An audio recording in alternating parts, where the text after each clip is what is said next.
dans votre école. Je vais vous la faire visiter. Allez, entrez. Alors, tous les enfants sont accueillis au portail de l'école. Ils sont accompagnés jusque dans leur classe par un adulte, que ce soit une ATSEM ou bien quelqu'un qui est là pour accompagner les enfants en difficulté. Donc, les grandes sections arrivent dans leur classe par l'extérieur.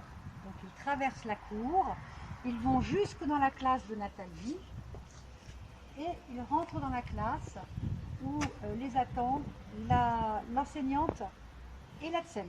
C'est à ce moment-là qu'ils se lavent les mains. Pour les petits et moyennes sections, de la même façon, ils sont accueillis par des adultes qui les accompagnent jusqu'aux toilettes. Aux toilettes, de la même façon, on se lave les mains avant d'entrer en classe. Dans les toilettes,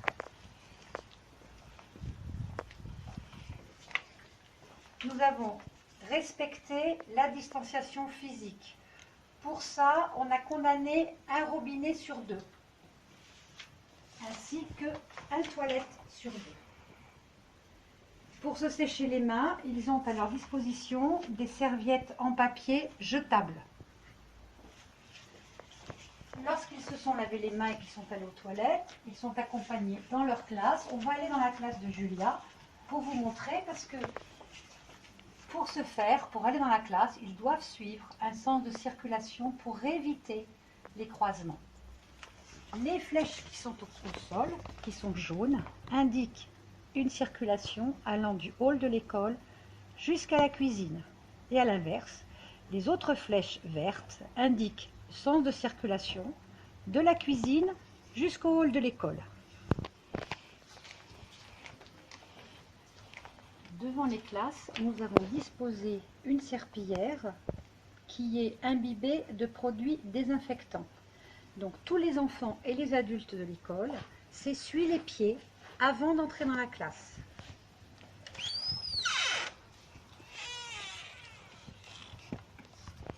Les classes ont été réaménagées de façon à respecter une distance d'au moins 1 mètre entre les enfants. Donc nous avons enlevé du mobilier ainsi que des jeux que nous avons stockés dans la salle de motricité. Ce qui donne la possibilité aux enfants de venir à l'école, de venir dans la classe sans être trop serrés et avoir de la place pour bouger. Chaque enfant a sa table et un casier dans lequel est disposé son propre matériel.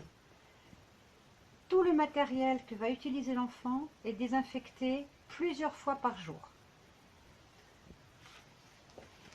Lorsque l'enfant a terminé son travail, lorsque c'est l'heure de la récréation, il va de la même façon sortir avec la maîtresse en suivant le sens de circulation pour aller vers le hall de l'école.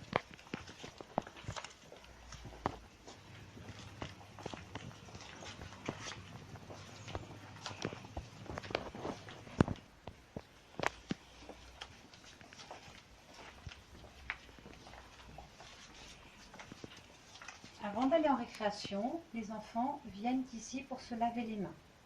De la même façon, après la récréation, les enfants reviennent ici pour se laver les mains avant de retourner en classe.